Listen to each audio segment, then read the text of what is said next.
sovereign queen takes Azra.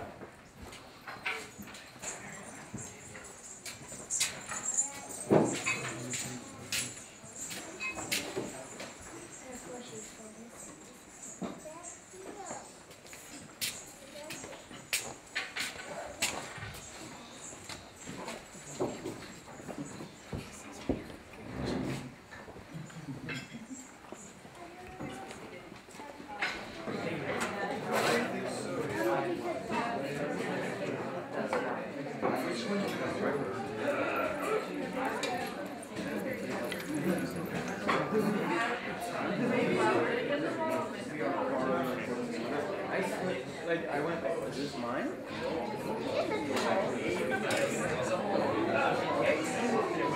The mighty Culinary Guild has informed me that you may process up to the back of the room and begin the feast.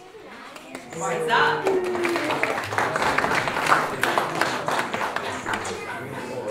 Many of you were here at the inception, and I'm equally thrilled to say that many of you were not. Avalok has commissioned a bard to come before you this evening and share the history of the Empire. And I would like you to welcome Aid Watcher as he brings us a tale that none have heard before.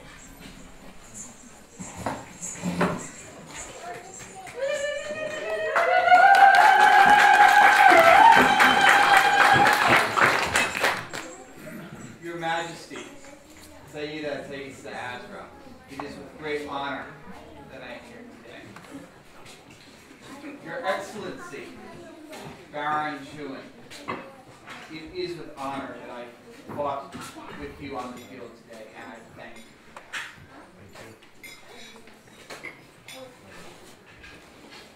To all of the guests here, I am humbled by your presence.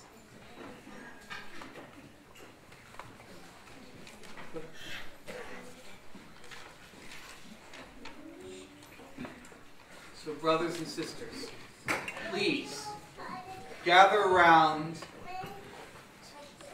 and know that it is each of our responsibilities to know the history of our empire.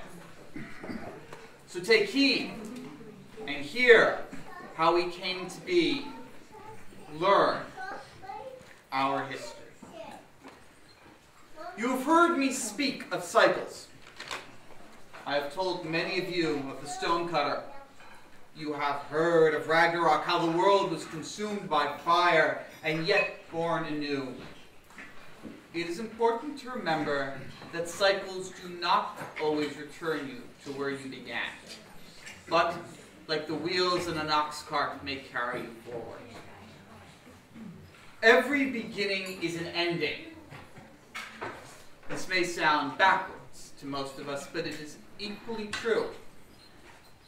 This empire is born of Ragnarok, the end of the world. Its inclusivity is born of exclusivity. Its celebration of creativity and uniqueness is born of homogeneity. Do not forget what makes us special. In the year of the fourth Ragnarok, the empire began. Lords and ladies of seven different houses, representing 63 people, sat, broke bread, and planted the seeds that have grown into what we may now see around us. Let us all recall the original households. Al Medina, Rakyaban, Highland Keep, Nordholt, Odie Wind, Slangerhaven, and Wolfkill Keep. Their noble lords and ladies gave us the fruits of their labors and shepherded the empire through its infancy. Let us recall the first member of the empire, Lord Fenris. A warrior so fierce that his might has spread to his armor, and all who don it are fearless in battle.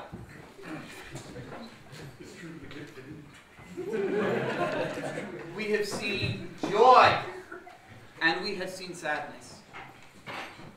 People have fallen in love and created lives together in this empire. Others have passed beyond this world.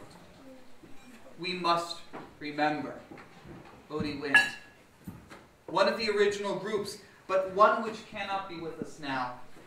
They were stolen from us far too early by the one who waits at the end of all of our lives on earth. Death comes for all, but for some too soon. We must remember Odie Wind and all they could have been. There, but for the grace of God, go we. Remember! Remember!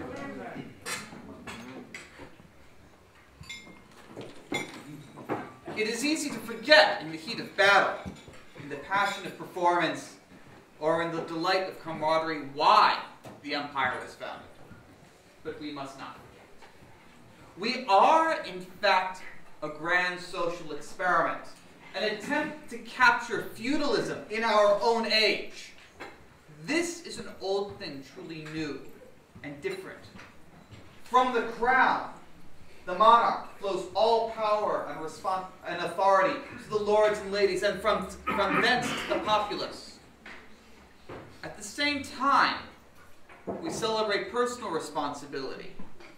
Each one is responsible for their own actions and for the actions of all in the field. In this way, too, we are special and unique. But we as a group celebrate uniqueness. Each holding brings its own special strengths and abilities to the empire. We are certainly more than the sum of our parts.